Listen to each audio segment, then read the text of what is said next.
Welcome to Certain Point of Views Trade School, where each episode a different host talks about a comic book trade paperback that they loved and why they love it. Hey everybody, this is Anthony Desiato from the podcast Digging for Kryptonite, a Superman fan journey. And for this edition of Trade School, I'm going to spotlight the 2019-2020 Maxi series, Superman's pal Jimmy Olsen, Who Killed Jimmy Olsen, by Matt Fraction and Steve Lieber.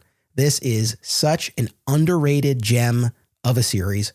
I did not read it as it was originally coming out and was really kicking myself when I finally got around to it and discovered just how fun, funny, and clever this story was. So if you are in a similar position, there's no time like the present to rectify not reading this.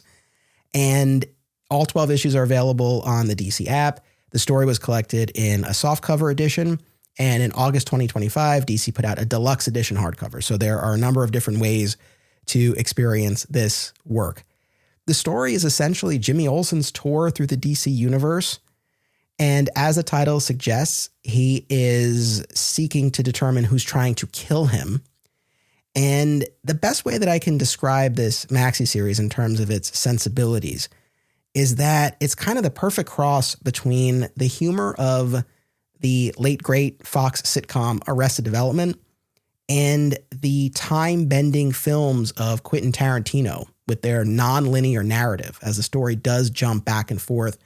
And it's sort of like this really fun puzzle for you to put together.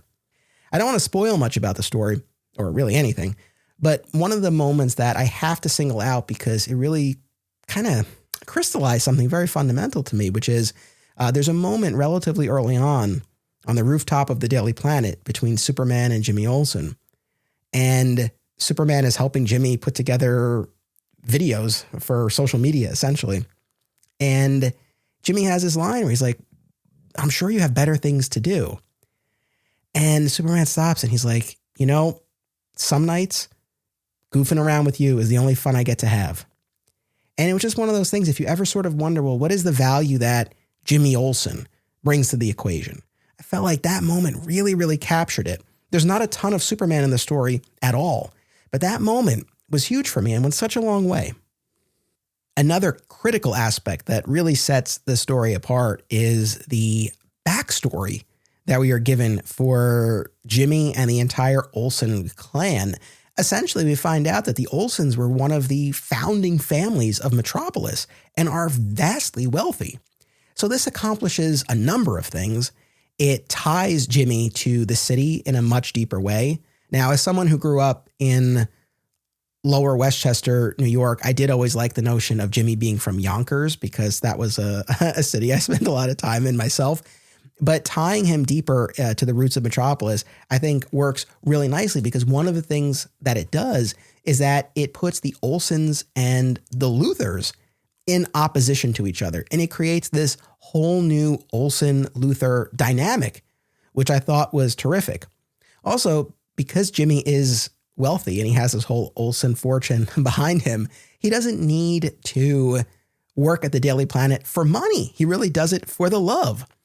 And one of the bits that I thought was so great is that as much of a knucklehead as Jimmy can be at times, and as much money and property damage as some of his stunts cause, we find out that his content is essentially the sole moneymaker at the moment at the Daily Planet. So like I said, there are a lot of bits like that I think just add a lot of texture and nuance to the proceedings and really made for a very, very fun read. I mentioned the creative team. On art, we have Steve Lieber, and the art on this is absolutely incredible. It's a perfect blend, I think, between a slightly more cartoony look, yet at the same time really captures the emotion and the expressions. It serves the story beautifully, and I feel like it was a really nice compliment to Matt Fraction's scripts and really brought those to life in a fantastic way. It is totally self-contained. This did come out during the period of time at DC when Brian Michael Bendis was still leading the charge on the Superman books and really kind of carving out his own corner of the DCU. And if I'm not mistaken, he was instrumental in getting Matt Fraction on board to do this. Interestingly, there were a couple of lines in the original single issues of the miniseries that lightly referenced what was going on in the Bendis books, but those have been changed for the collected edition. So when I say this is self-contained, I mean it. You can really just read this unto itself. And there's something to be said for that, particularly maybe if you wouldn't normally naturally be inclined to read a Superman story or a Jimmy Olsen story.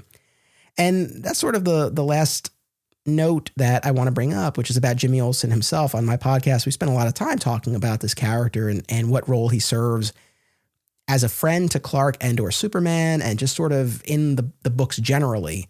And what I love about this so much is that it really hits the sweet spot for me where, yes, you see that moment that I referenced before about this friendship and what value he brings to Superman and that whole dynamic. But throughout the story, Jimmy's got his own stuff going on, his own adventures. And I love that. I love that kind of larger life for him. So that's my pick, Superman's pal, Jimmy Olsen, Who Killed Jimmy Olsen. I really hope that you enjoy it if you end up going for it.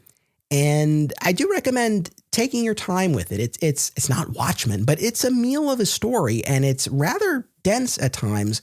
And like I said, you are juggling this nonlinear narrative and jumping back and forth. And it might take you a second to sort of settle into the rhythm of it. But once you do, it's a tremendously rewarding experience. So I hope you enjoy. Thank you, and happy reading. Digging for Kryptonite is a weekly podcast series hosted by yours truly, Anthony Desiato, examining Superman's vast mythology across time and media.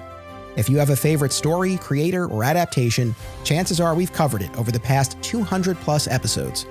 I've interviewed creators including Mark Waid, Dan Jurgens, Jeff Loeb, Joe Kelly, and many more. Whether you're a lifelong Superman fan like me, or you're new to the character, we have you covered. Subscribe to Digging for Kryptonite wherever you get podcasts, and remember, it's about what you do. It's about action. CPOV. CertainPOV.com.